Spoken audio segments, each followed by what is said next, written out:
Bismillahirrahmanirrahim. Assalamualaikum warahmatullahi wabarakatuh. Waalaikumsalam warahmatullahi wabarakatuh. Ya, selamat pagi semuanya dan selamat bertemu kembali dalam perkuliahan literatur dan perencanaan riset kimia. Ini adalah pertemuan kita yang kelima dan saya akan membahas topik tentang hipotesis penelitian. Ya, apa sih pengertian daripada hipotesis ini dan bagaimana kita memformulasikan suatu hipotesis dalam penelitian yang akan kita lakukan.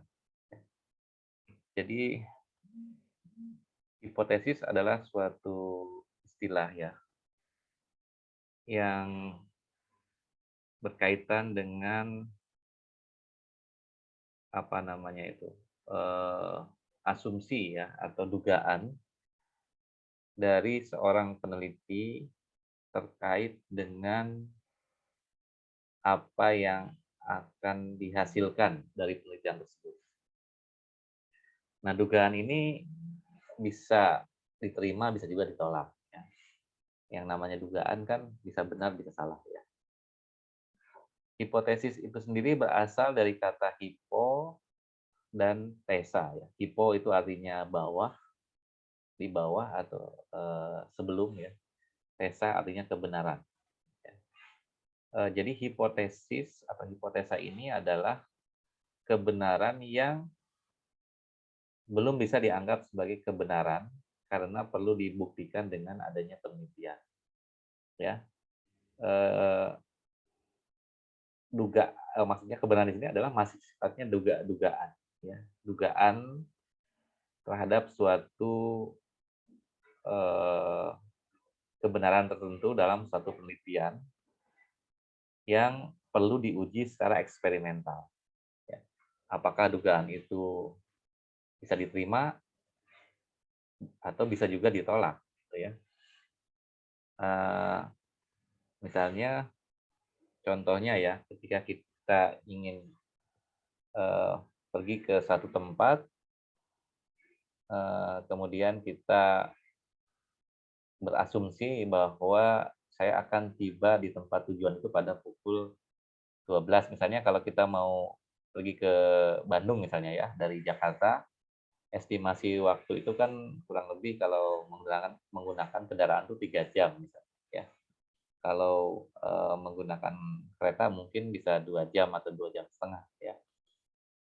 Tapi kalau menggunakan pesawat mungkin bisa 1,5 jam ya, tergantung dari jarak tempuh masing-masing ya. Nah, ketika kita menyatakan bahwa saya akan tiba di tempat tujuan itu pada pukul 12, tentunya di situ ada estimasi waktu yang diperkirakan, yang dijadikan sebagai dasar untuk menyimpulkan bahwa saya akan tiba di tempat tujuan itu pada pukul. Nah, karena hitungan saya adalah ketika saya berangkat misalnya jam 9, maka 3 jam kemudian saya akan sampai ke lokasi. Nah, tapi jawaban itu belum tentu juga bisa diterima, ya. Karena mungkin tidak mempertimbangkan faktor-faktor yang memungkinkan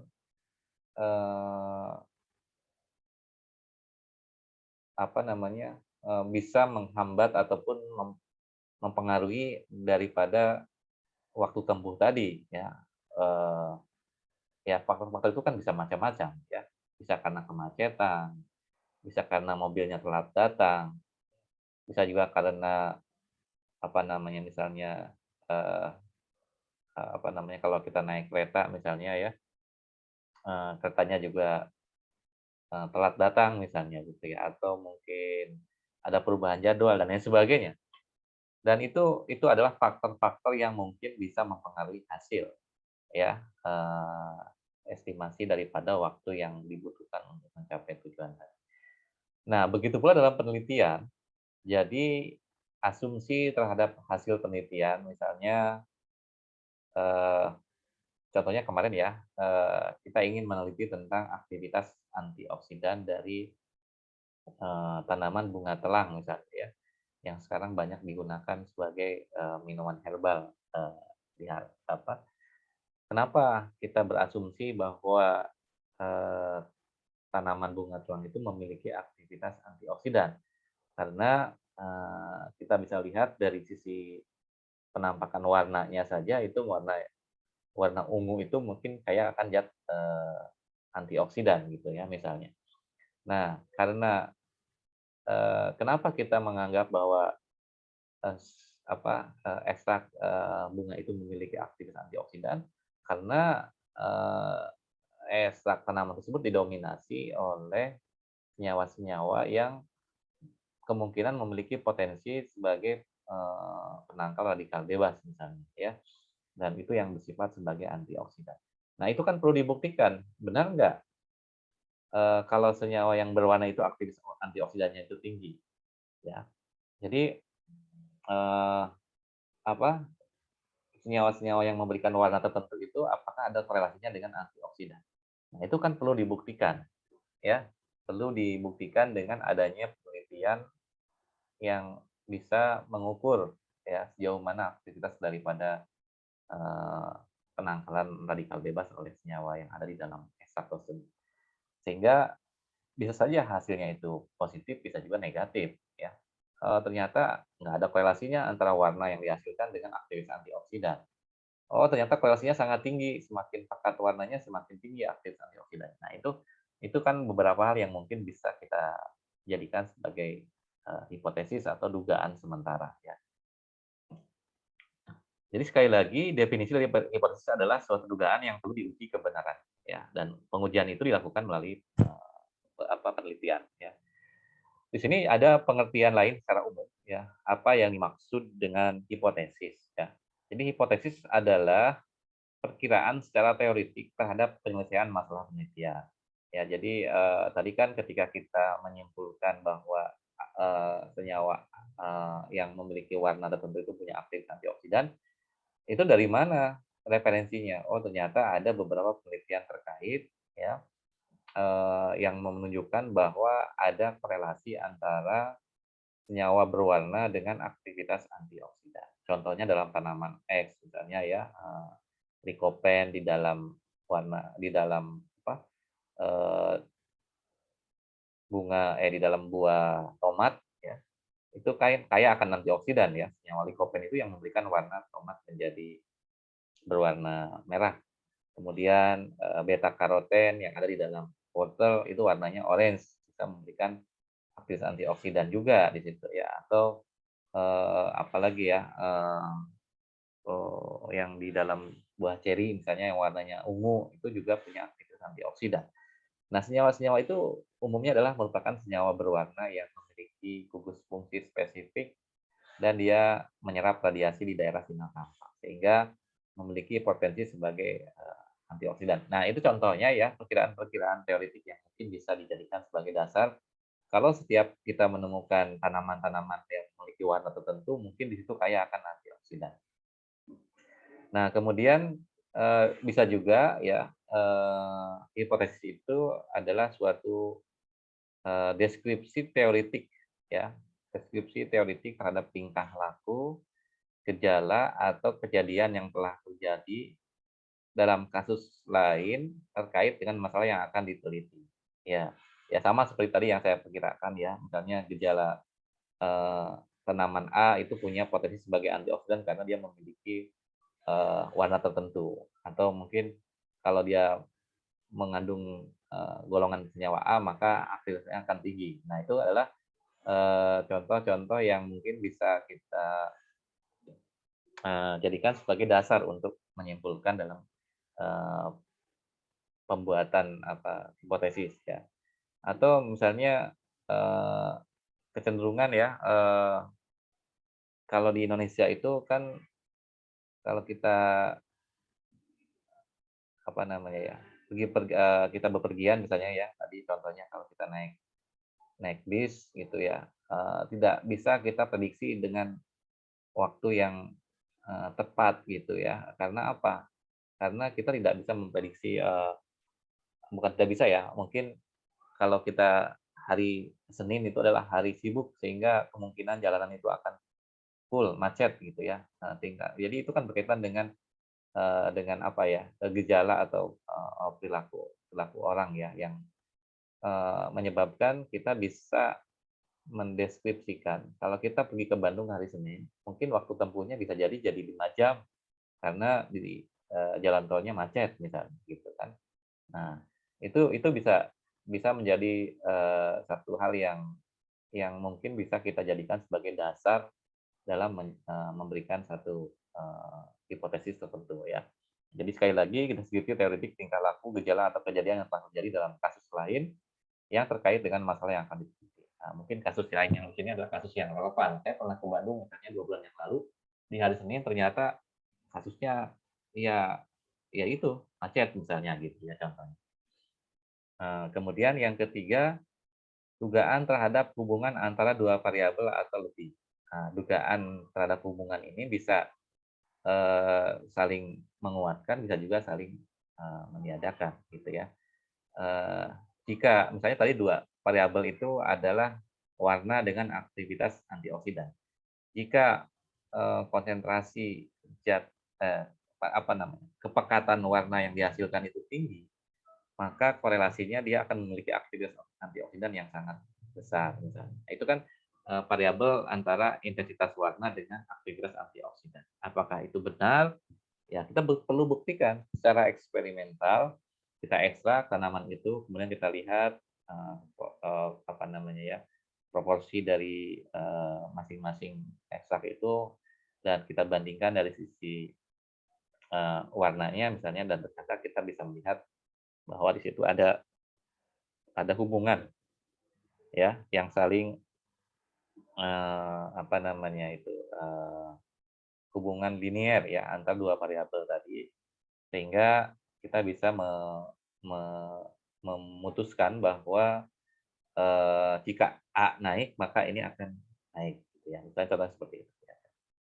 Eee, atau contoh yang lain misalnya, eee, aktivitas enzim itu sangat dipengaruhi oleh pH dan suhu ya. Variabelnya di situ misalnya kalau pH dinaikkan, maka aktivitas enzim akan turun. Nah, atau kalau suhu dinaikkan, aktivitas enzim akan meningkat. Nah, itu dugaan yang mungkin bisa kita lihat dari, referensi-referensi yang saling, berhubungan ya di antara keduanya.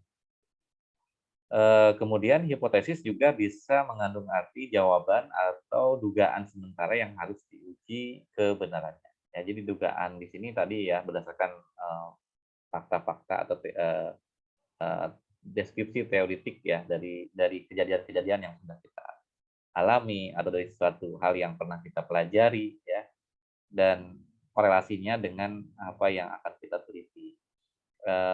Itu tentunya menjadikan, satu apa ya namanya ya, eee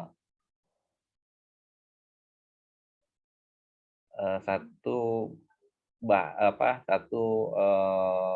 hal yang mungkin bisa memberikan, dasar pertimbangan kita untuk memutuskan apakah suatu itu punya aktivitas atau tidak misalnya ya, atau, dari, berbagai pengalaman yang sudah dilakukan apakah itu punya hubungan atau tidak, dan lain sebagainya. Nah jadi, sekali lagi untuk memutuskan hipotesis kita perlu mempelajari aspek-aspek yang terkait dengan apa yang akan kita teliti ya. Jadi sini tentunya studi literatur itu sangat penting ya ketika kita ingin menyusun hipotesis. Hipotesis dia ada di bawah rancangan eksperimen ya, sebelum dilakukan eksperimen. Kita merumuskan masalah di apa, pengamatan, kita peroleh dalam, apa, eee, ketika kita melakukan, eee, penelusuran ya, informasi, melalui, scientific world ya. Scientific world ini kan, eee, caranya bisa macam-macam ya. Bisa melalui baca jurnal, bisa melalui, eee, searching di internet, bisa melalui, diskusi dan lain sebagainya, ya. Nah, disitulah nanti akan muncul, ide yang akan membawa kita untuk menyusun suatu permasalahan penelitian. Nah, dari ide itu kan muncul, kira-kira apa yang bisa kita teliti dan sejauh mana masalah itu punya signifikansi ataupun apa namanya, aspek kebaruannya ya, novelty yang memberikan eee, apa, informasi baru bagi si penelitinya. Dan itu yang menjadi dasar untuk melakukan penyusunan perumusan masalah tadi. Jadi harus ada novelty, kebaruan, dan eee, masalah itu juga memang punya nilai manfaat yang signifikan ya, menarik dan bermanfaat gitu ya. Nah, kemudian setelah kita merumuskan masalah kan muncul hipotesis ya. Dari masalah tersebut kira-kira apa hipotesis yang bisa kita rumuskan? Apa yang bisa kita eee, apa namanya, petakan ya, dalam suatu eee, pernyataan yang mendukung terhadap apa yang akan kita teliti. Nah, dari pernyataan itu maka kita harus buat suatu rancangan eksperimen ya. Rancangan eksperimen di sini adalah suatu model penelitian yang nanti akan membuktikan apakah hipotesis yang kita susun itu benar atau tidak, ya. Sehingga, hipotesis di sini menjadi penuntun dalam kita melakukan, penelitian, ya. Hipotesis merupakan jawaban sementara terhadap masalah penelitian yang sebenarnya harus diuji secara empiris. Kemudian hipotesis juga menyatakan hubungan antara apa yang dicari atau yang ingin dipelajari, ya. Dan hipotesis adalah keterangan sementara dari hubungan fenomena-fenomena yang kompleks. Nah, jadi di sini tentunya keberhasilan Anda melakukan penelitian itu sangat dipengaruhi juga oleh keberhasilan Anda menyusun hipotesis, ya, memetakan hipotesisnya, sehingga nanti akan mengarah pada satu kesimpulan yang bisa dipertanggungjawabkan secara empiris atau bisa diuji secara empiris gitu ya.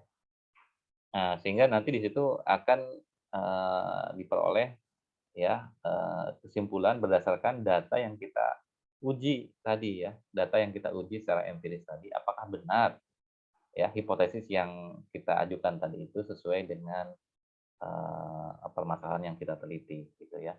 Dan disitulah nanti akan dilakukan proses apa namanya, eee, eksekusi ya penelitian ya melalui pengujian di laboratorium atau melalui pengukuran dengan alat instrumen dan lain sebagainya. Sampai kita dapat data yang nanti akan kita simpulkan. Ya, jadi ini perjalanannya seperti ini ya. Jadi kesimpulan itu sendiri nanti akan memberikan satu tambahan wawasan informasi baru bagi dunia pengetahuan. Jadi apa namanya itu eh, kedudukan hipotesis dalam pengembangan ilmu itu juga menjadi salah satu bagian yang sangat penting ya.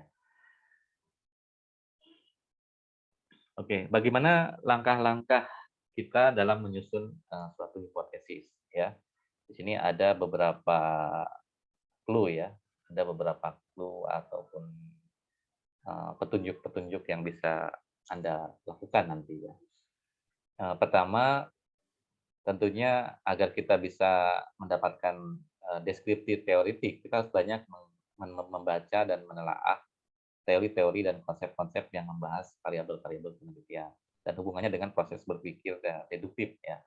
Yang dimaksud dengan proses berpikir deduktif itu adalah bagaimana suatu permasalahan yang kita ingin kembangkan itu bisa ditarik dari hubungan konsep-konsep yang sifatnya general ya, dari sesuatu yang lebih umum menjadi sesuatu yang khusus gitu ya. Kan kalau kita bicara tentang contohnya tadi aktivitas antioksidan ya, apa yang dimaksud dengan antioksidan itu kan konsepnya sudah ada, teori-teorinya sudah ada. Antioksidan itu terbagi menjadi berapa kelompok ya, kemudian ciri-cirinya apa ya, kemudian faktor-faktor apa saja yang mempengaruhi aktivitas tersebut ya, dan lain sebagainya. Nanti kita tarik gambaran daripada teori-teori tentang antioksidan tadi itu menjadi satu apa namanya ya, satu konsep yang bukan satu konsep ya, satu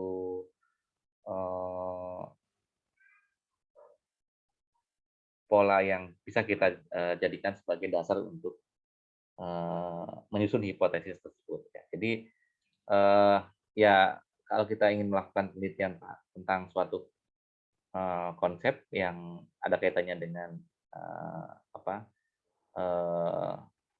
topik penelitian kita misalnya ya, tapi tentang antioksidan ya kita juga harus pahami dulu ya eh, tentang teori-teori yang berkaitan dengan antioksidan tadi. Dan yang kedua, tentunya juga kita harus melakukan membaca temuan-temuan penelitian terdahulu. Temuan-temuan di sini berarti apa yang sudah pernah dikerjakan oleh orang lain yang relevan dengan permasalahan daripada penelitian yang akan kita kerjakan. Ya, nah kalau ini kita harus berpikir induktif dari masalah yang tadinya khusus tentang misalnya aktivitas antioksidan dari ekstrak bunga telang, kita membuka wawasan orang lain sudah melakukan penelitian antioksidan itu sampai sejauh mana, gitu kan? Tidak hanya sekedar kita ingin membuktikan bahwa tanaman ini punya aktivitas antioksidan, tapi bagaimana relasi penelitian-penelitian terdahulu yang ada hubungannya dengan antioksidan. Nah, itu tentunya kan kita harus berpikir terbuka gitu ya. Dari yang khusus tadi menjadi yang lebih umum. Oh, ternyata antioksidan itu punya potensi dari beberapa beberapa aspek ya bisa kita teliti ya, misalnya ada yang disebut antioksidan primer, sekunder ya. Kemudian antioksidan sintetik, antioksidan alami dan lain sebagainya. Itu kan berpikir yang lebih terbuka ya. Artinya di situ ada konsep-konsep yang harus dipelajari secara induktif ya. Nah, kan dua tahap ini Anda harusnya bisa ya menyusun hipotesa dengan konsep yang akan kita bahas dan mereview temuan-temuan penelitian terdahulu. Ya, itu kata kuncinya ya.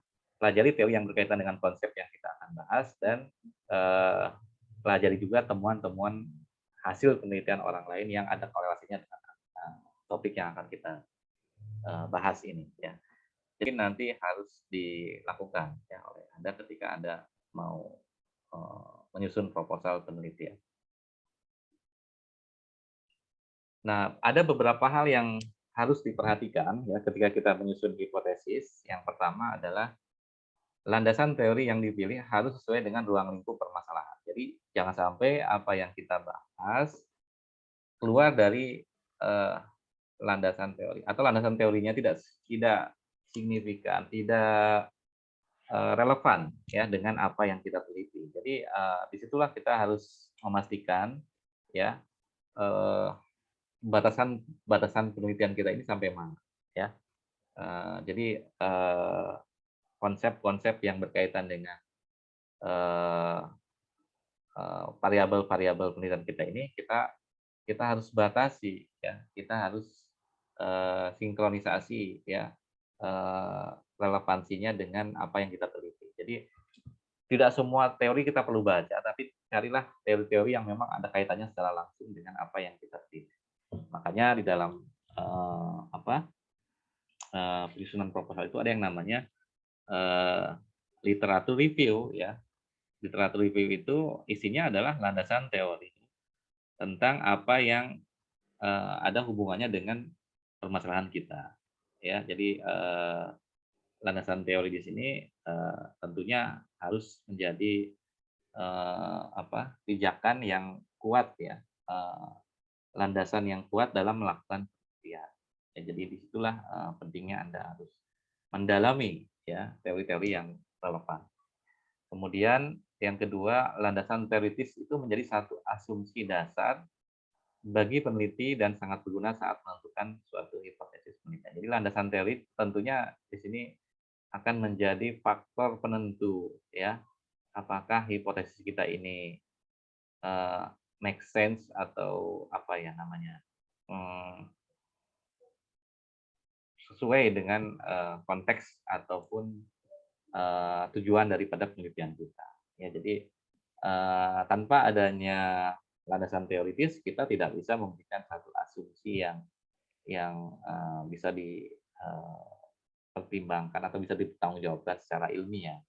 Karena beda ya asumsi penelitian dengan kita menghayal gitu ya atau melamun sesuatu yang tidak ada dasar teori ya. Apa ya contohnya ya? Misalnya eh, saya yakin bahwa penelitian saya ini bisa berhasil karena eh, saya punya feeling gitu ya, misalnya bahwa kalau saya mengambil sampel ini, tujuan penelitian saya akan tercapai dengan baik.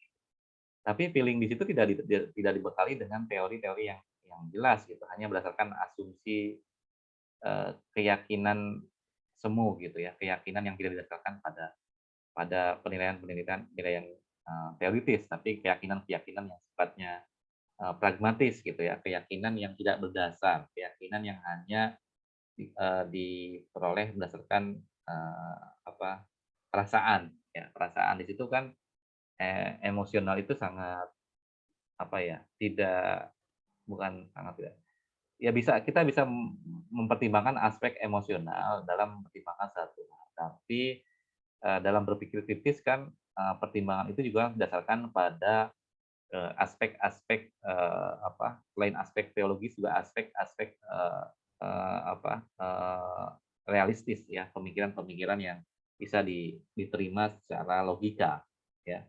Nah ini apa namanya ya, bedanya sains murni eksakta dengan sains sosial ya. Kalau sains murni itu dasar pemikiran kita itu selain kita harus berpikir kritis, kita juga harus berpikir berpikir logis ya. Logika berpikirnya itu bisa diterima dengan akal sehat, artinya bisa dipertanggungjawabkan secara ilmiah, bisa dibuktikan secara eksperimental, bisa diuji kebenarannya secara logis dan apa bisa diterima gitu. Nah, itu dasar daripada pemikiran-pemikiran yang tentunya Anda harus harus harus punyai ya ketika Anda melakukan apa menyusun proposal penelitian yang berkaitan dengan penelitian ilmiah bidang natural science ini. Karena natural science itu basisnya adalah eksperimen. Eksperimen itu harus berdasarkan pengalaman empiris yang bisa diterima. Kemudian yang ketiga, ya, peneliti harus selalu bersikap terbuka terhadap fakta dan kesimpulan terdahulu baik yang memperkuat maupun yang bertentangan dengan prediksi. Jadi ini salah satu konsep berpikir kritis ya. Jadi kita tidak pernah menyalahkan apa yang sudah pernah ditulis oleh orang lain, tapi jadikan itu sebagai khasanah untuk memperkaya pengetahuan kita. Jadi jangan berpikir apatis ya, jangan berpikir segala sesuatu itu ya kalau tidak ada manfaatnya udah tidak perlu kita pelajari. Atau kita bersikap cuek gitu dengan apa yang sudah diteliti oleh orang lain dengan apa namanya tanpa mempertimbangkan aspek-aspek apa namanya itu pengayaan informasi yang harus dimiliki oleh si peneliti tersebut. Jadi idealnya ya seorang peneliti itu harus bersikap penasaran ya, dan selalu ingin mencari segala sesuatu itu, berpikir skeptis gitu ya. Apakah ini benar ya? Apakah ini bisa diterima? Nah, apakah itu bisa dilakukan dan lain sebagainya. Jadi pemikiran-pemikiran seperti itu kan akan mendorong kita untuk mencari ya apa namanya informasi-informasi yang dimaksud tadi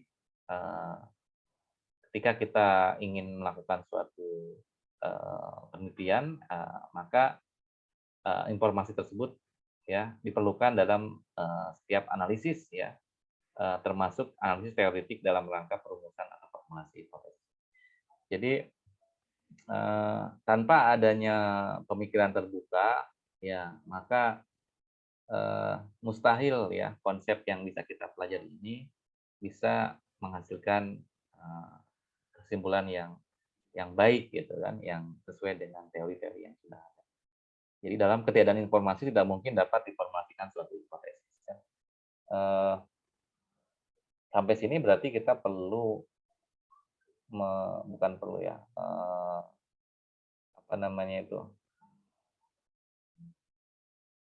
yakinlah bahwa informasi yang ada itu merupakan suatu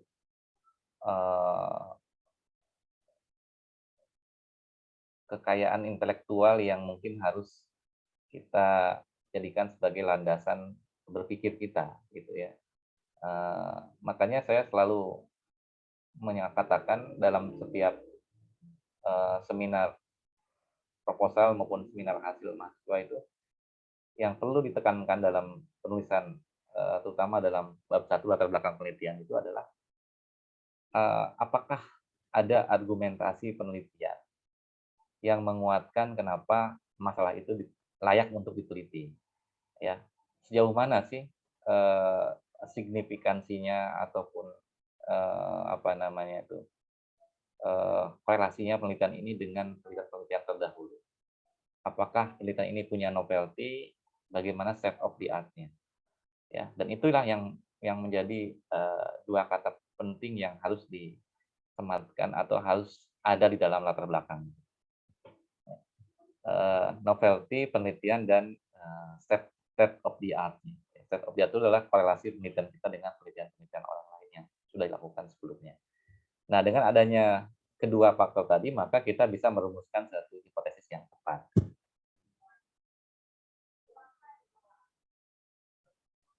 Di sini ada ciri-ciri hipotesis yang baik itu seperti apa sih? Ya. Jadi hipotesis yang baik itu harus dinyatakan dalam bentuk kalimat pernyataan deklaratif, ya, bukan pertanyaan. Ya. Pernyataan deklaratif ini menyatakan bahwa ada hubungan antara dua variabel, misalnya antara A terhadap B, gitu.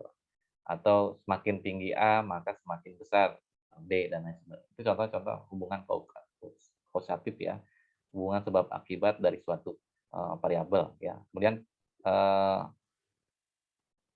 misalnya tadi terkait dengan pengujian aktivitas antioksidan, ya, senyawa yang terkandung di dalam ekstrak ini memiliki potensi sebagai antioksidan. Berarti itu kan kita mendeklarasikan bahwa ekstrak tanaman ini punya aktivitas antioksidan. Tapi apa dasarnya ketika kita menyatakan itu karena diduga senyawa-senyawa yang ada di dalam ekstrak tersebut memiliki komposisi senyawa fenolik atau senyawa flavonoid yang kaya akan apa namanya, gugus kromofor yang memungkinkan terjadinya proses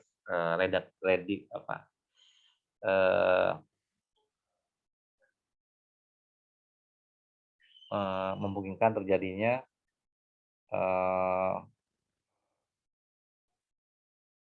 reradikalisasi suatu radikal bebas, gitu ya. Jadi di situ ada konsep yang berkaitan dengan hubungan antara struktur dan fungsi dari suatu senyawa, ya, dan struktur dan fungsi itu berkaitan dengan sifat dari senyawa tersebut. Nah, ini apa, hipotesis yang ada kaitannya dengan landasan teoritis yang sudah dipelajari, gitu ya.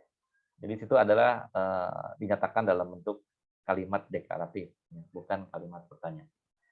Kemudian yang kedua, hipotesis berisi pernyataan mengenai hubungan antar paling sedikit dua variabel, ya kan? Nah, itu kalau kita kontekskan, misalnya tadi variabelnya aktivitas antioksidan, ya. Kemudian yang kedua kandungan senyawa fenolik, kayak ada hubungannya dengan aktivitas antioksidan. Semakin tinggi kandungan senyawa fenoliknya, semakin tinggi aktivitas antioksidan. Nah, itu kan bisa menjadi variabel yang bisa dijadikan sebagai dasar untuk menyusun hipotesis. Kemudian hipotesis juga harus sesuai dengan fakta dan dapat menerangkan fakta. Jadi tidak serta-merta, ya, kita menyusun hipotesis itu tanpa adanya argumentasi yang kuat terhadap fakta-fakta yang ada di lapangan. atau fakta-fakta yang kita temui dari studi kita, membaca referensi-referensi yang ada kaitannya dengan penelitian kita. Nah, fakta ini bisa saja diperoleh dari penelitian-penelitian terdahulu ya, yang mungkin ada kaitannya dengan penelitian yang kita kerjakan. Nah, untuk bisa mencari fakta dan menerangkan fakta ini, maka salah satu caranya adalah kita harus banyak mengumpulkan informasi-informasi terkait dengan fakta-fakta penelitian yang sudah dikembangkan sebelumnya gitu ya. Kemudian yang keempat, hipotesis itu harus dapat diuji ya, testable. Jadi harus bisa dites ya. Testable ini artinya bisa diuji kebenarannya ya secara spesifik menunjukkan bagaimana variabel itu bisa diukur dan bagaimana prediksi hubungan atau pengaruh antar variabel. Ya, berarti di sini ada studi relatif ya, yang bisa menyimpulkan adanya hubungan antar variabel. Apakah variabel A ini punya pengaruh yang signifikan terhadap aktivitas antioksidan dan lain sebagainya. Contohnya ini ya, atau yang atau mungkin variabel-variabel yang lain misalnya. Kemudian yang terakhir, hipotesis juga harus sederhana dan spesifik ya. Spesifik di sini artinya sesuai dengan target apa yang akan kita teliti ya, agar tidak terjadi kesalahpahaman dalam pengertian. Jadi pastikan variabel-variabel apa saja yang nanti akan kita teliti itu harus muncul di dalam hipotesis ya. Baik itu variabel yang sifatnya deduktif tadi ya, dari variabel yang umum ke hal-hal yang teknis gitu ya, atau juga variabel itu merupakan apa namanya, instrumen pendukung yang mungkin berkaitan dengan karakteristik ataupun apa namanya itu, sifat dari data yang kita peroleh itu berkaitan atau tidak dengan masing-masing variabel yang kita susun tadi gitu ya. Jadi inilah yang mungkin harus dideduksi dalam kaitannya dengan perumusan hipotesis tadi. Jadi harus spesifik, sederhana, dan terbatas. Di sini artinya terbatas itu artinya ada variabel-variabel pembatas. Ya.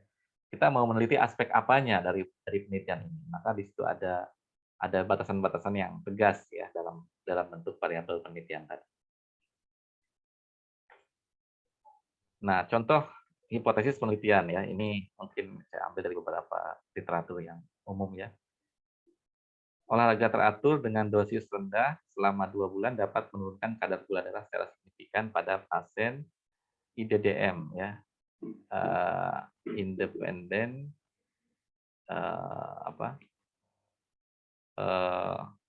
diabetes mellitus ya. Jadi pasien diabetes yang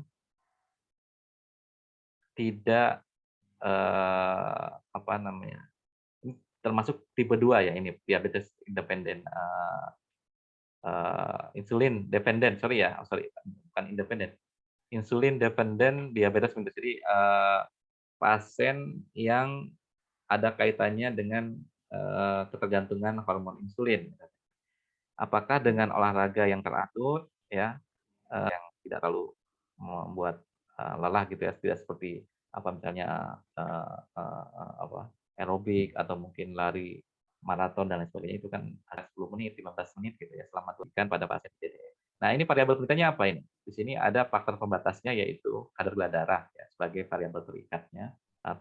Ya, olahraga teratur berarti di situ ritmenya sama lamanya penentu variasinya terhadap penurunan kadar gula darah. Jadi di sini kelihatan sekali variabel-variabel penelitiannya ya.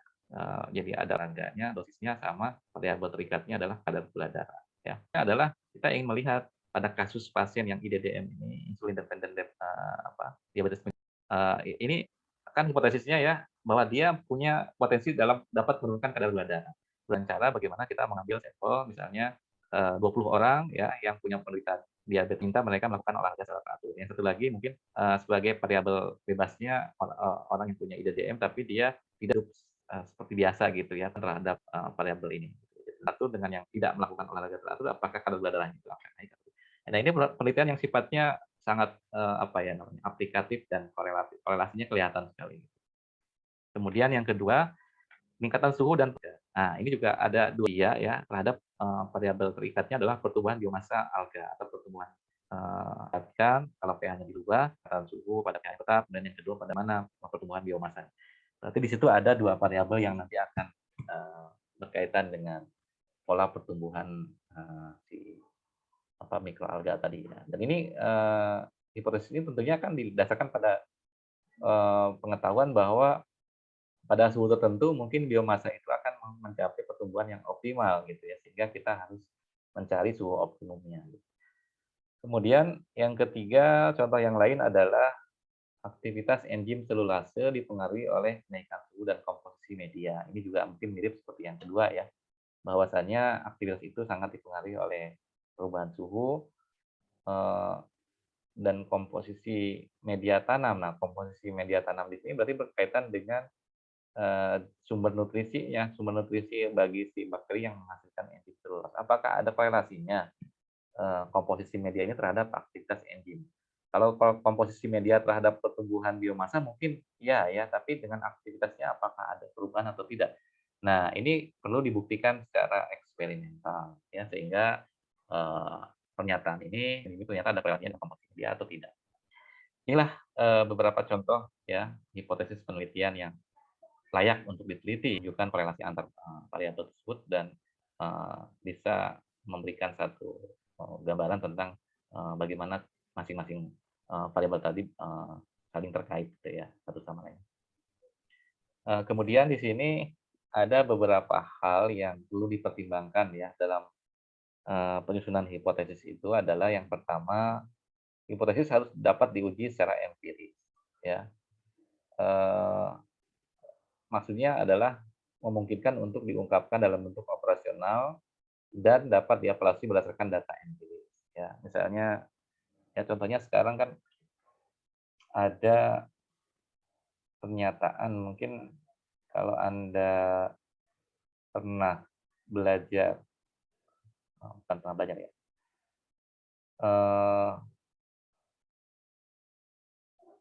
ada pernyataan hipotetik yang ini diinikan oleh ahli fisika modern ya, saya lupa namanya siapa gitu ya, tentang munculnya istilah partikel Tuhan atau God particle. God particle itu bukan artinya bukan partikel penyusun Tuhan ya. Arti yang sebenarnya itu bukan partikel yang menyusun, karena Tuhan itu kan imaterial, dia tidak bisa dibuktikan secara material, ya, tidak bisa terlihat, tidak bisa diraba dan tidak bisa apa namanya itu, yang dimaksud dengan God particle di sini adalah alam semesta ini muncul dari satu ketiadaan sehingga muncul apa namanya, planet-planet dan makhluk-makhluk yang ada di dalamnya gitu ya. Nah, pada saat pertama kali alam itu diciptakan, galaksi gitu ya, alam semesta ini diciptakan, maka partikel pertama kali yang muncul dari apa namanya itu, teori Big Bang itu ya, awal mula munculnya alam semesta itu seperti apa sih? Nah, ini kan menjadi pertanyaan mendasar ya. Bagaimana partikel itu bisa menghasilkan energi yang sangat besar sehingga menciptakan suatu ledakan ya, yang disebut sebagai Big Bang tadi ya, ledakan yang akhirnya memunculkan energi alam semesta. Ini memang agak sedikit apa namanya ya, pembahasannya agak sedikit advance ya. Saya pernah mendapatkan informasi ini ketika saya belajar S3 ya, ketika saya kuliah S3 maksudnya. Jadi ketika itu dia dosen fisika menjelaskan tentang God particle ini. Partikel yang pertama kali muncul di sebelum alam semesta itu adalah ya disebut sebagai God particle.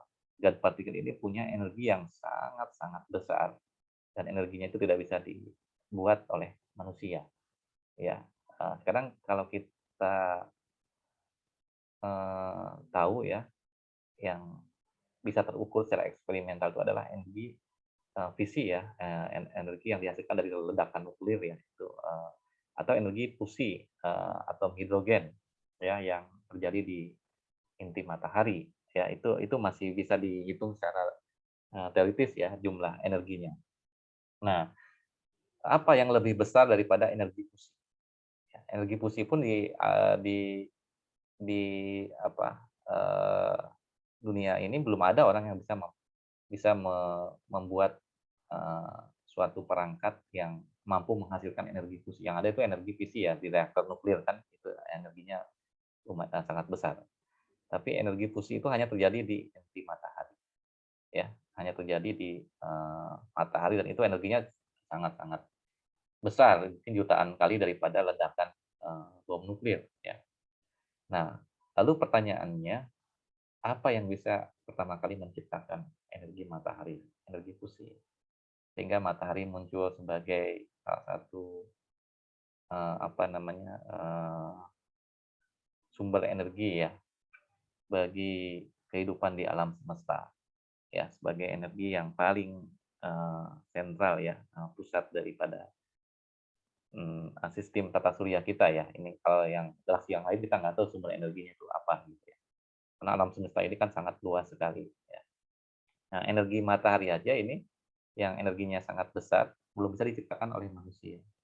Bagaimana energi yang bisa menciptakan energi dari tadi yang tadinya tidak ada matahari itu menjadi ada matahari gitu kan.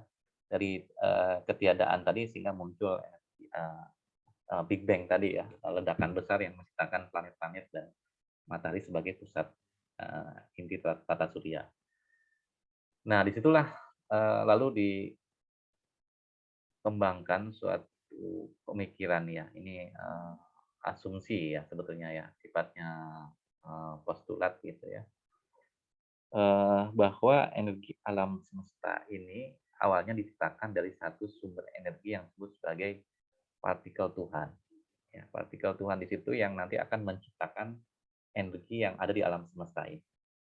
Ya, nah partikel itu sebetulnya terdiri dari yang disebut sebagai inti dari sumber energi kehidupan yang ada di alam semesta ini.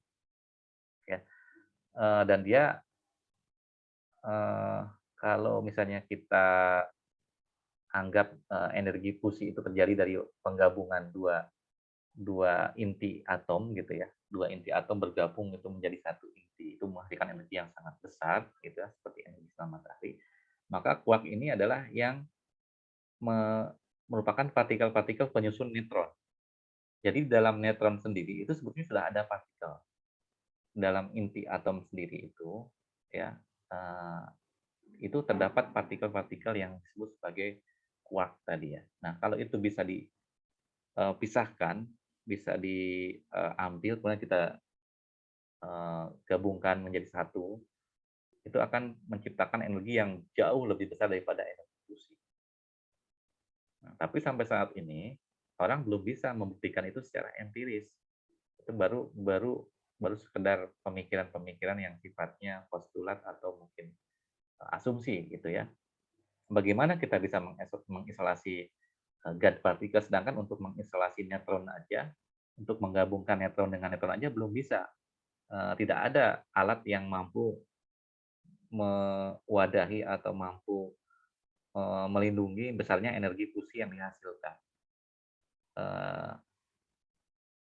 di apa namanya dalam dalam lingkup eksperimental gitu ya. Nah itu sangat sulit untuk dibuktikan secara ini. Tapi ternyata ya dari penelitian-penelitian yang terjadi di dalam inti matahari itu ya, mereka melakukan penelitian gitu menggunakan mungkin apa ya namanya ya itu semacam simulasi gitu ya, simulasi yang menggunakan pendekatan komputerisasi science gitu ya, dia menghitung tingkat energi dan lain sebagainya.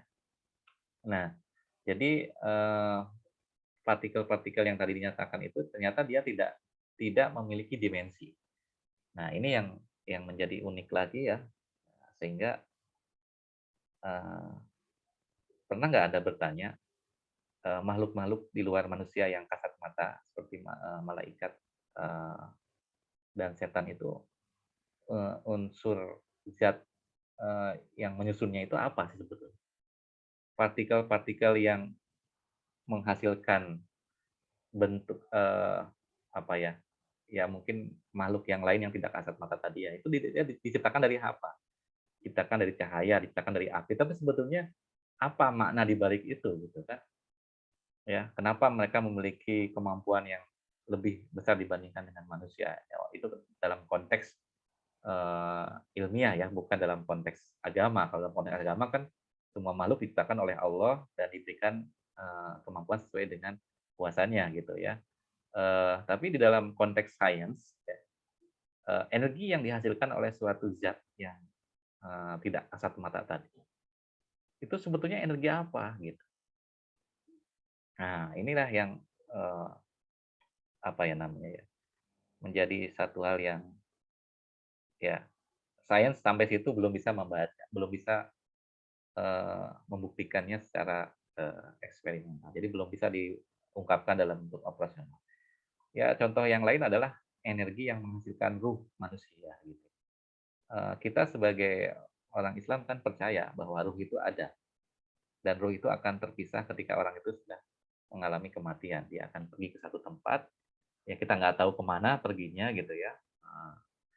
Dan apa yang menyusun daripada ruh itu sendiri gitu ya. Dan itu yang sekarang menjadi satu apa ya namanya kajian yang apa banyak orang ingin mengetahui lebih dalam gitu ya.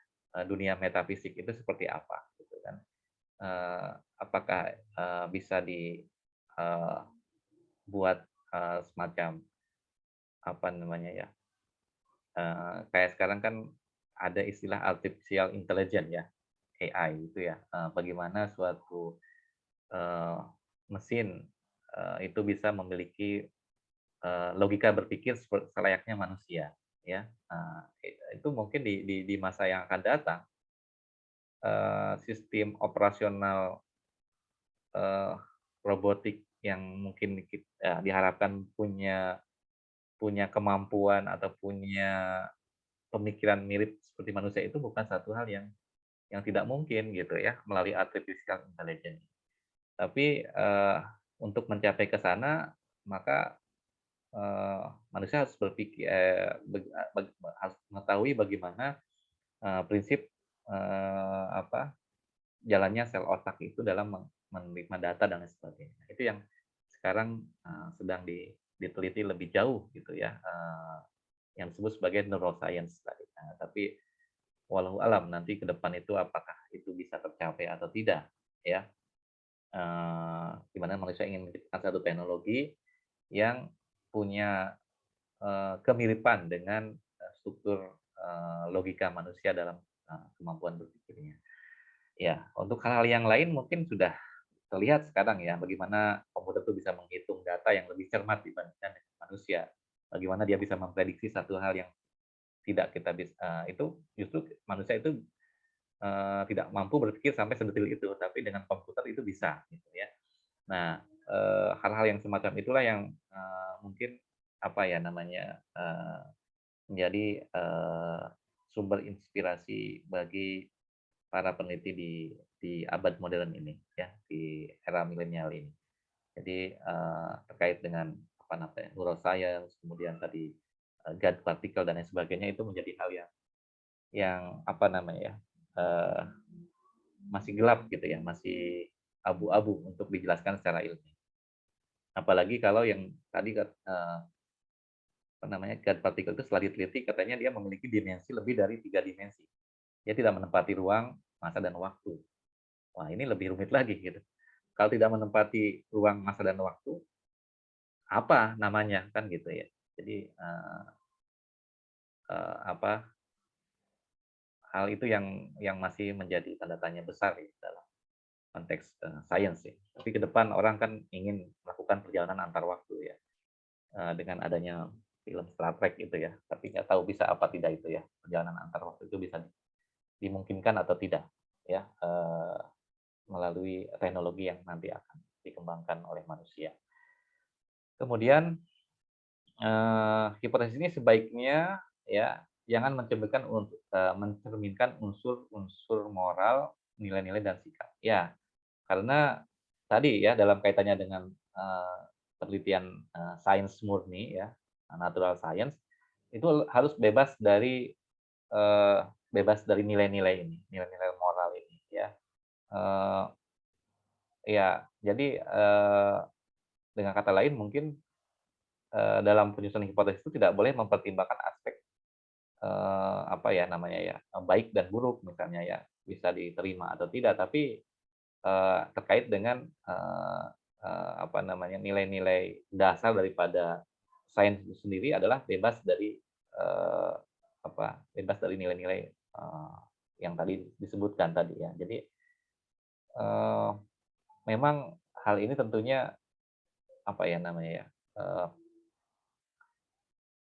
menginginkan bahwa, penelitian ilmiah itu tidak boleh dicampuri oleh hal-hal yang sifatnya emosional, tidak boleh dicampuri oleh hal-hal yang sifatnya me mengandalkan perasaan, gitu ya. Karena harus bisa diuji tadi secara, ilmiah ya, testable tadi ya. Jadi, harus logis dan realistis ya, tidak boleh, berdasarkan angan-angan, tidak boleh berdasarkan, eee, perasaan tertentu yang tidak ada dasarnya gitu ya, dan itu, sangat riskan kalau kita memasukkan unsur-unsur tersebut di dalam, penelitian kita ya. Walaupun sebetulnya ya tidak bisa juga ya, sains itu bebas bebas nilai secara, normatif ya, karena, ilmu pengetahuan itu sendiri kan sumbernya dari Tuhan ya, itu ya, Allah sebagai sumber segala, kebenaran ya, sumber ilmu pengetahuan. Jadi kalau kita lepaskan sepenuhnya nilai-nilai, eee, teologi teologis kita, ya berarti sains itu sudah mengarah ke sesuatu yang sifatnya ateis ya, tidak mempercayai lagi unsur-unsur ketuhanan, dan itu yang dilakukan oleh orang-orang barat gitu ya. Jadi, nilai-nilai teologis itu juga sebetulnya justru bisa menjadi salah satu, motivasi tambahan ya, salah satu, faktor yang memberikan, ruang gitu ya bagi orang itu untuk, eee, mengembangkan satu hal yang baru. Karena Al-Quran itu sebagai salah satu sumber kebenaran itu di dalamnya juga banyak memberikan nilai-nilai sikap-sikap seorang yang, memiliki ilmu itu sebaiknya bagaimana gitu ya.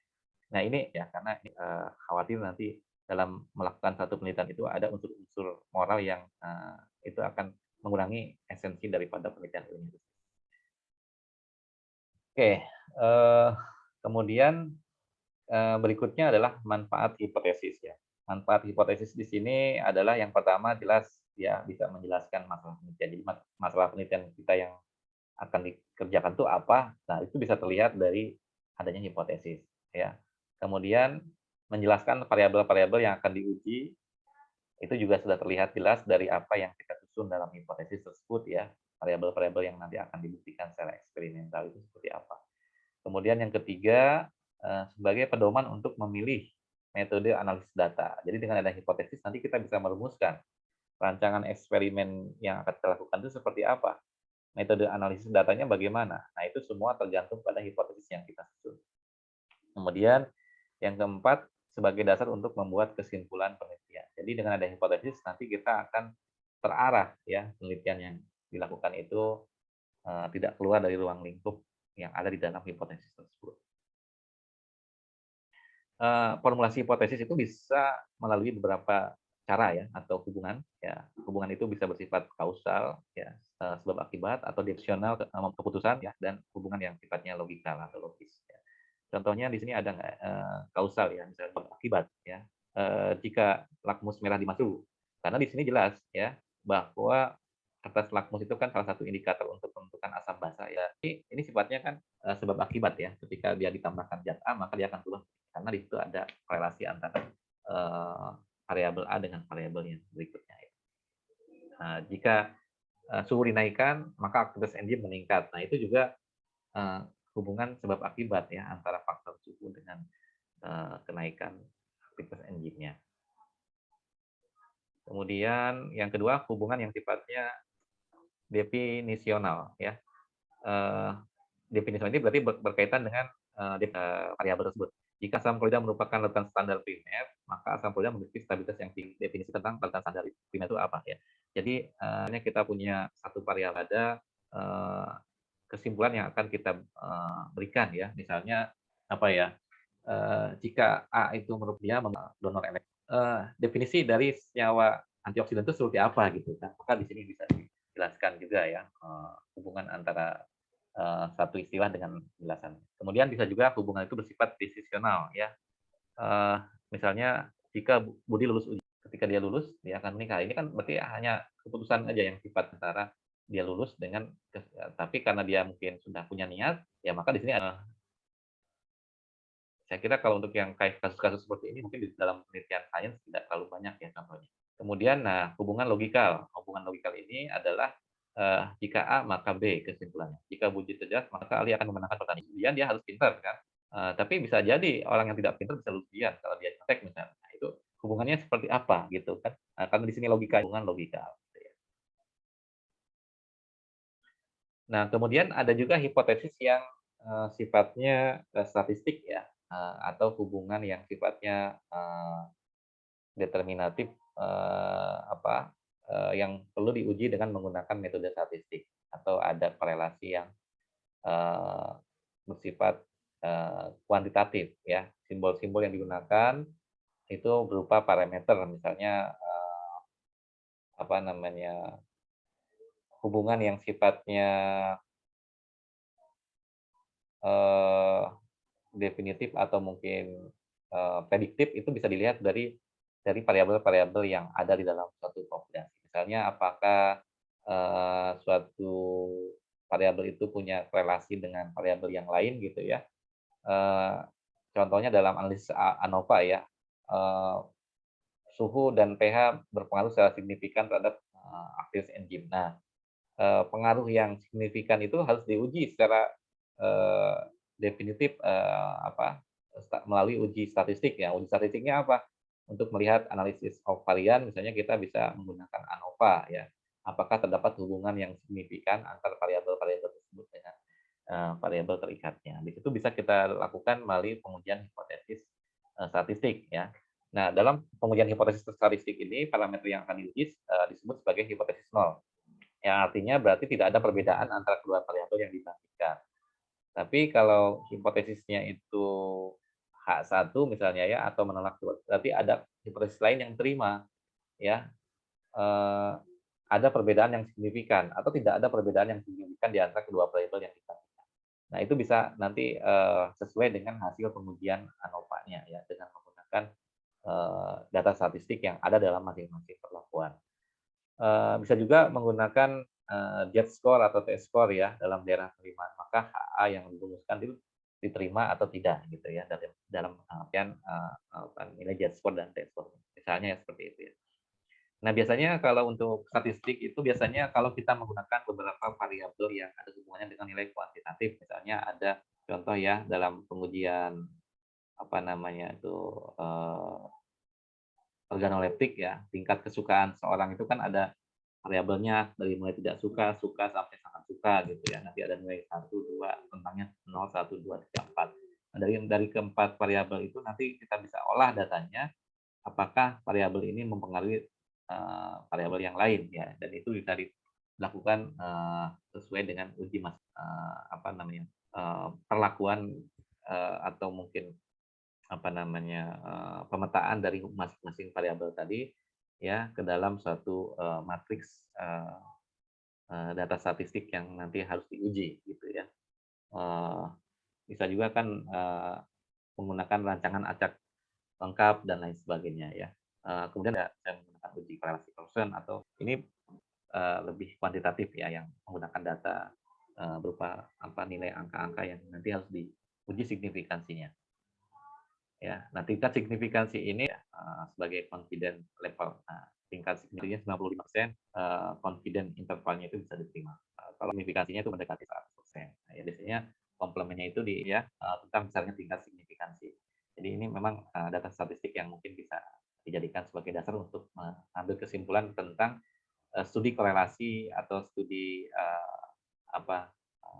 kausatif ya, hubungan sebab akibat dari suatu variabel dengan variabel yang lain. Oke, demikian yang perlu saya sampaikan tentang perumusan hipotesis.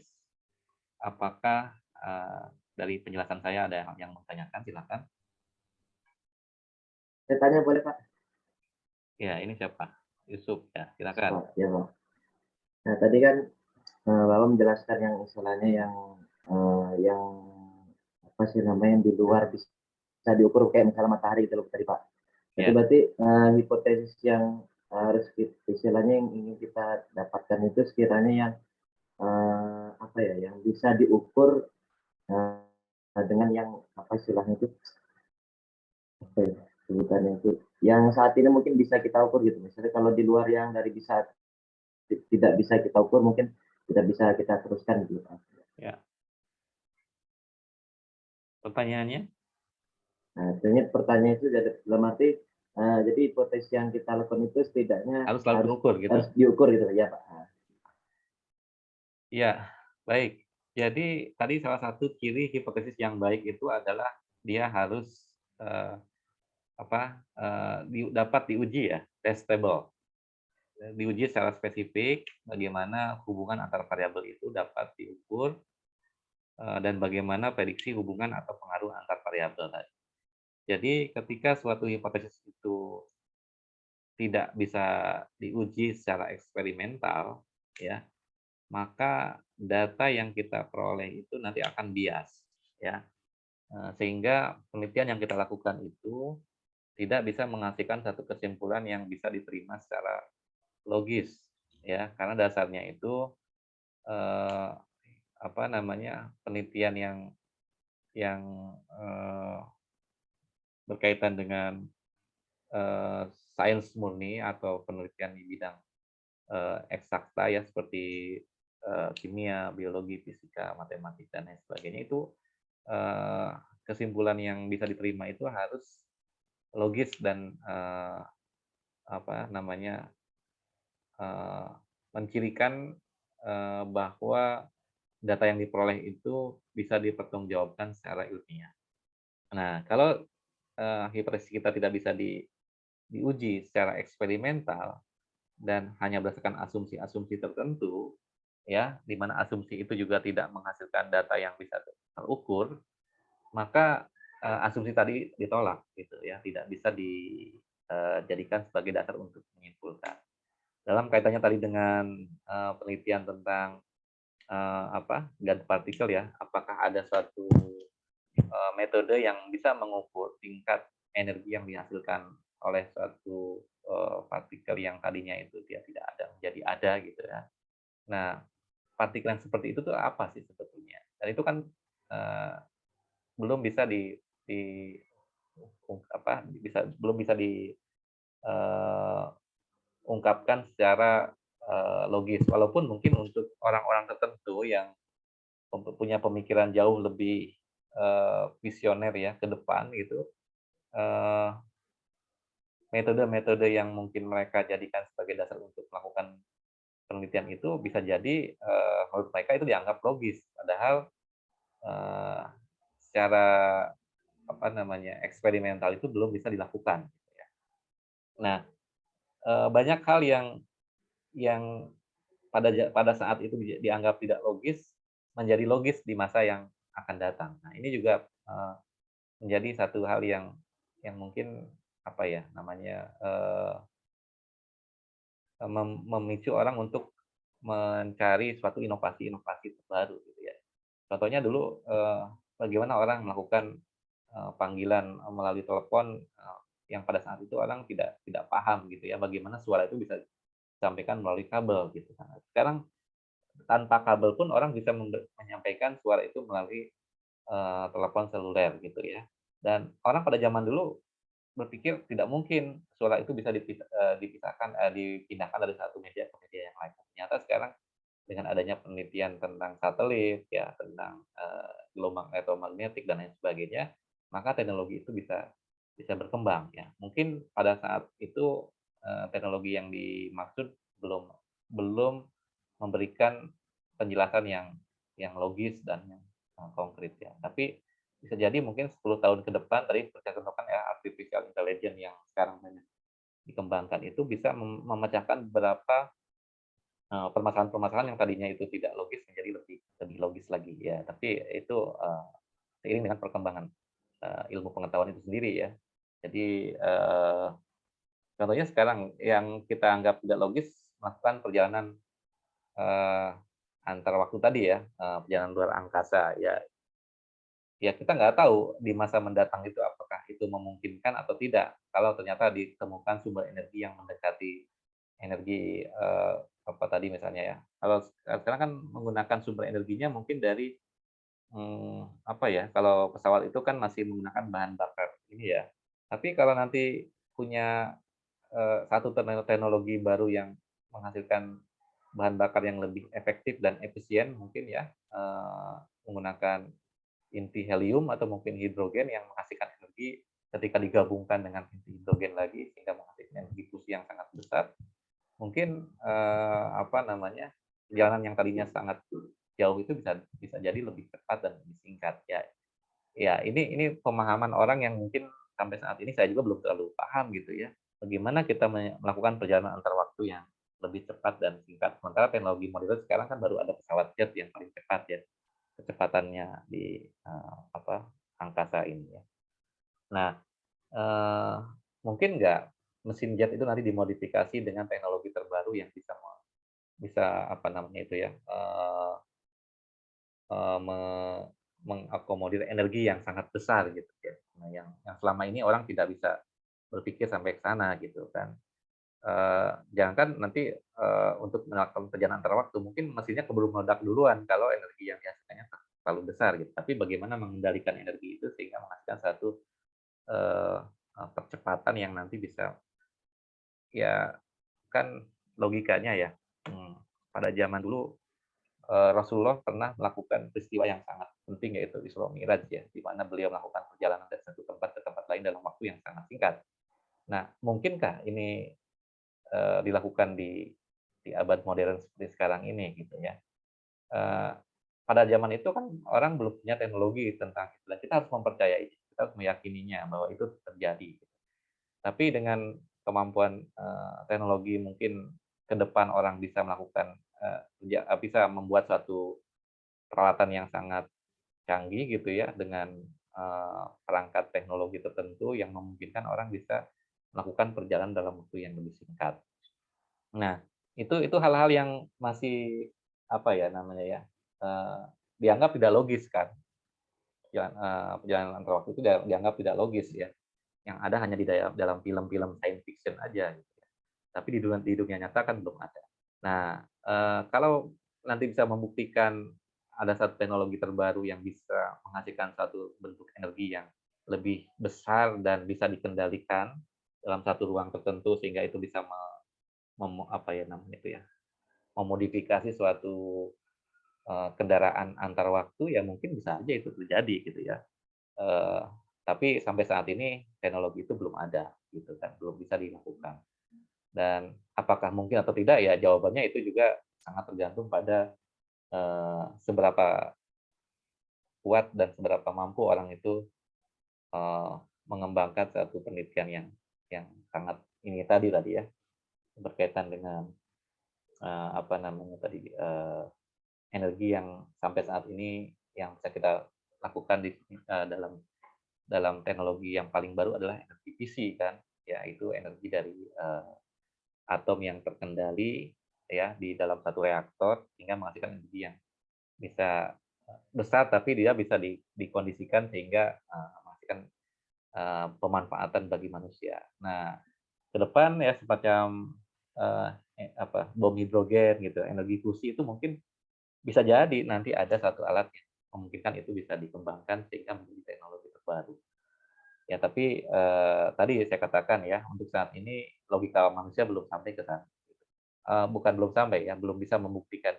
Kalau kalau pemikiran-pemikiran ke sana sudah ada, ya, sudah ada. Bagaimana energi fusi ini bisa dikembangkan, ya. Sehingga nanti bahan bakar hidrogen mungkin di masa depan itu akan menjadi salah satu bahan bakar alternatif yang ramah lingkungan dibandingkan dengan bahan bakar oksidatif ya seperti BBM dan bahan bakar listrik ya. Kalau bahan bakar listrik sebenarnya kan sudah ada sekarang ya, mobil listrik ya dari tenaga matahari gitu ya. Tapi mobil yang menggunakan bahan bakar hidrogen saya kira sampai saat ini baru ada di film aja ya, belum ada ya dalam ini yang sebenarnya. Oke, saya kira itu mungkin ya jawaban dari saya. Jadi sekali lagi kita boleh berpikir jauh ke depan, tapi ketika kita melakukan satu penelitian harus bisa testable. Ya, penelitian kita itu harus bisa dibuktikan secara ilmiah. Jadi nggak usah terlalu apa ya namanya ya, nggak usah terlalu ambisius dalam arti apa ya, kita tuh harus berpijak di bumi. Manusia kan bebas berpikir ya mau sampai kapan pun, mau sampai manapun, tapi pemikiran kita tetap logis gitu ya. Itu yang harusnya dilakukan dalam penelitian. Demikian, ada lagi mungkin pertanyaan yang lain, silakan.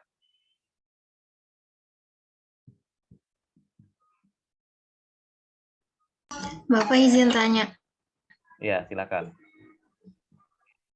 Bapak kalau misalkan untuk yang langkah-langkah untuk menyusun hipotesis itu kan harus membaca penelitian terdahulu ya Pak.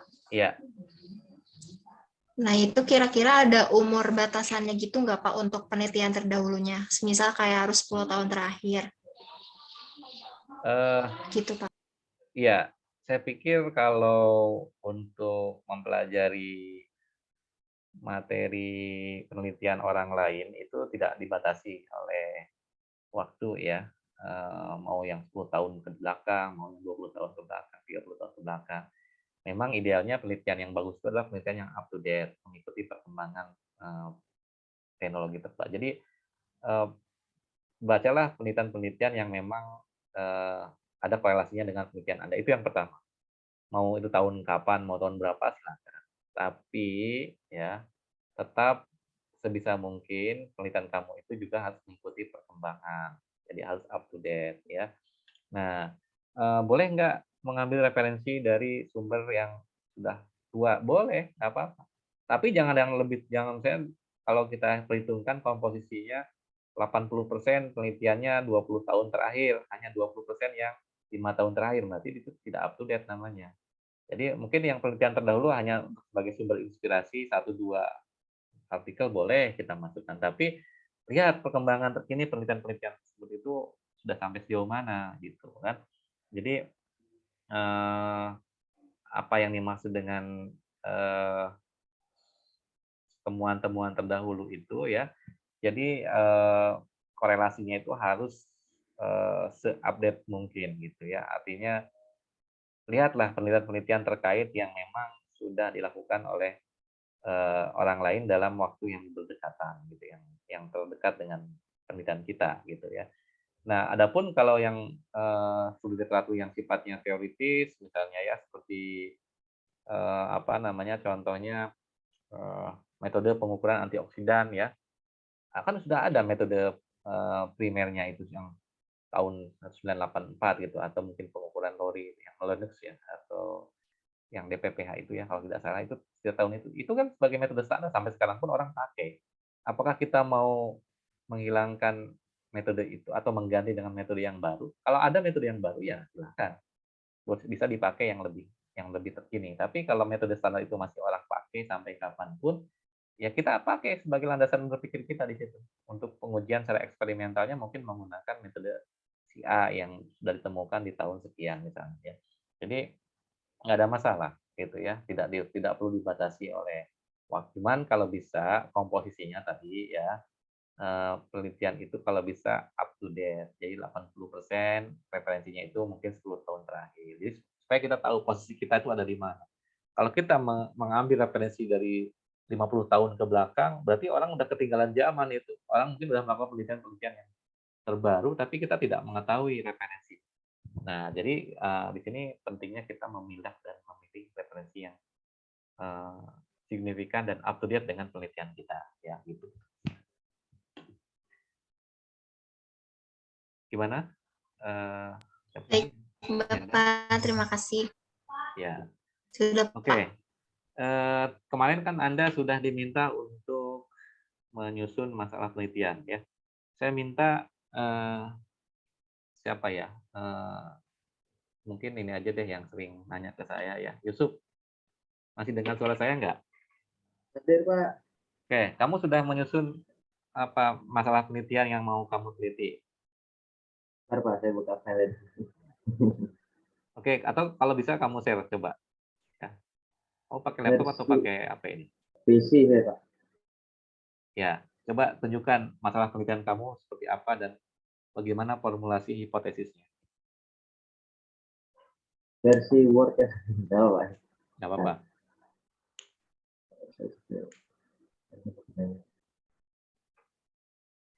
Nah, nanti mahasiswa yang lain semuanya saya minta dari rumusan masalah yang sudah dituliskan pada pertemuan sebelumnya, Anda susun hipotesisnya ya, berdasarkan variabel-variabel yang relevan atau yang ingin Anda jadikan sebagai variabel penelitian untuk penyusunan hipotesisnya ya. Jadi saya minta nanti dari masalah penelitian yang sudah dirancang itu dibuat variabel-variabel penelitiannya, kemudian nanti hubungkan dalam satu kalimat pernyataan deklaratif yang ada hubungannya dengan penyusunan hipotesisnya. Ya, jadi minggu depan nanti saya minta masing-masing untuk menampilkan hasil penelusuran pustakanya, kemudian bagaimana menyusun hipotesisnya. Bagaimana Yusuf, bisa ditampilkan? Dari Zoom. Screen. Atau kalau tidak bisa kamu copy di chat aja, nanti kita bacakan masalah penelitian kamu.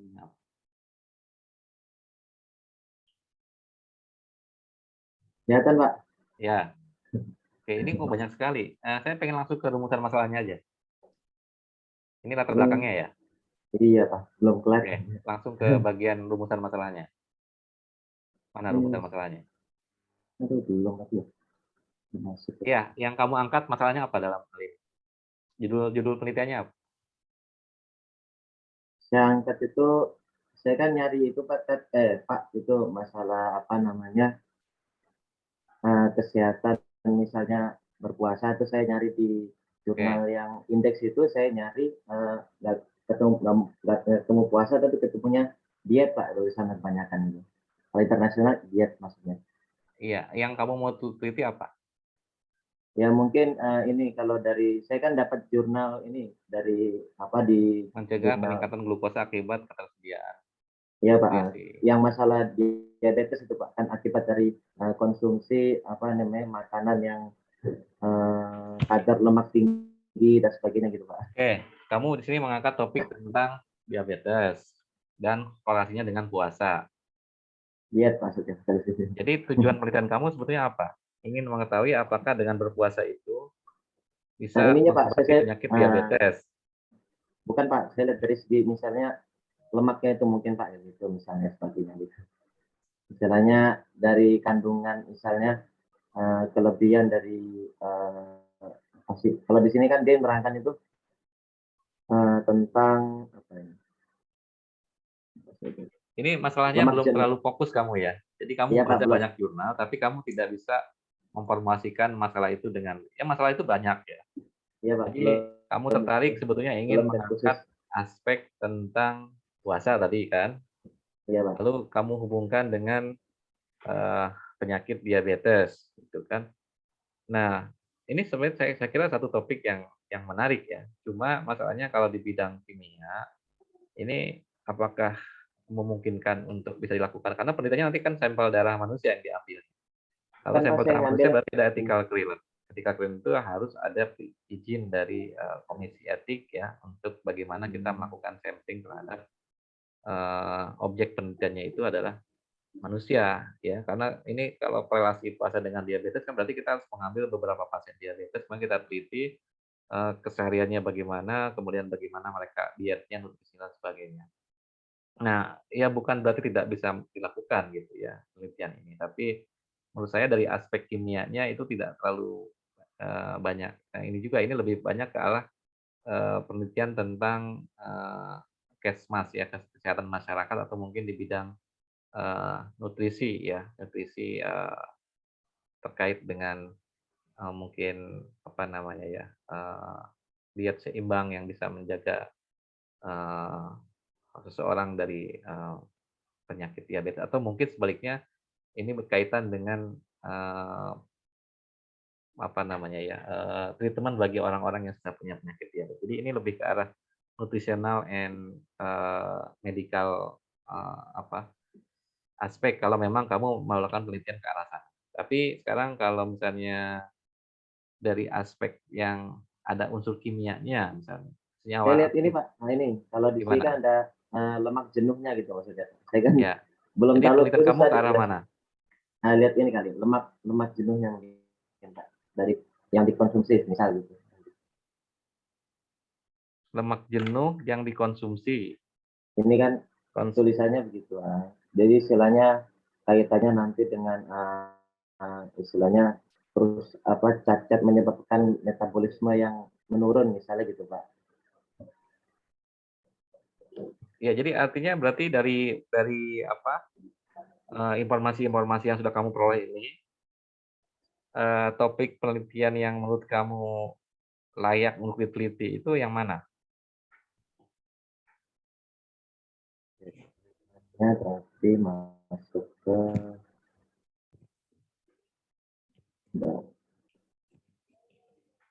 Atau mungkin ada yang lain yang sudah punya konsep penelitian yang sudah terformulasikan menjadi rumusan masalah?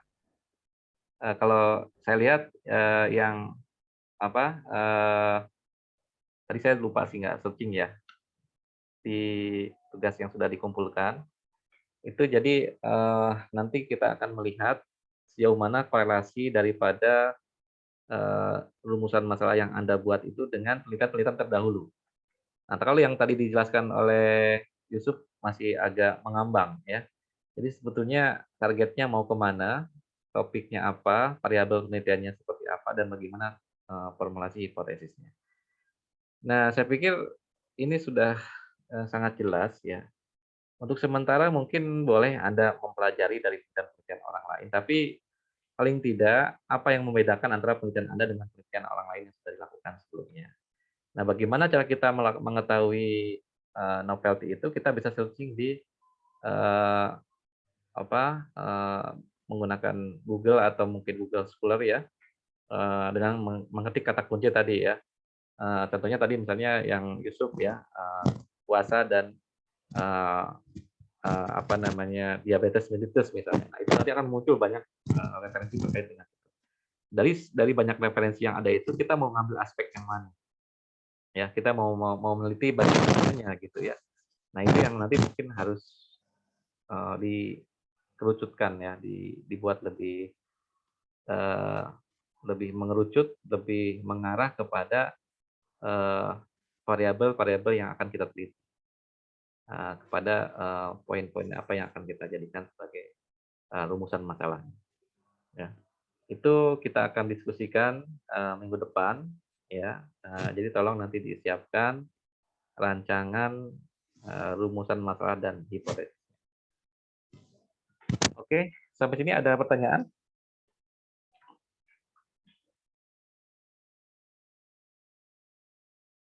Ya, baik, kalau tidak ada pertanyaan silakan nanti, siapkan ya, tugasnya masih menyambung dengan yang kemarin, kita nanti akan diskusikan lagi minggu depan ya. Terima kasih atas perhatiannya ya. Jadi untuk tugas hari ini sebetulnya Anda tidak perlu membuat resume, tapi sebagai gantinya Anda harus buat, eee, apa, hipotesis penelitian yang berdasarkan apa yang sudah ditulis sebelumnya ya. Baik, itu yang nanti di-upload di kolom tugas AIS-nya ya. Terima kasih atas perhatiannya. Assalamualaikum warahmatullahi wabarakatuh. Waalaikumsalam Waalaikumsalam warahmatullahi warahmatullahi wabarakatuh. wabarakatuh. Oke Pak. Ya. Terima kasih, Pak.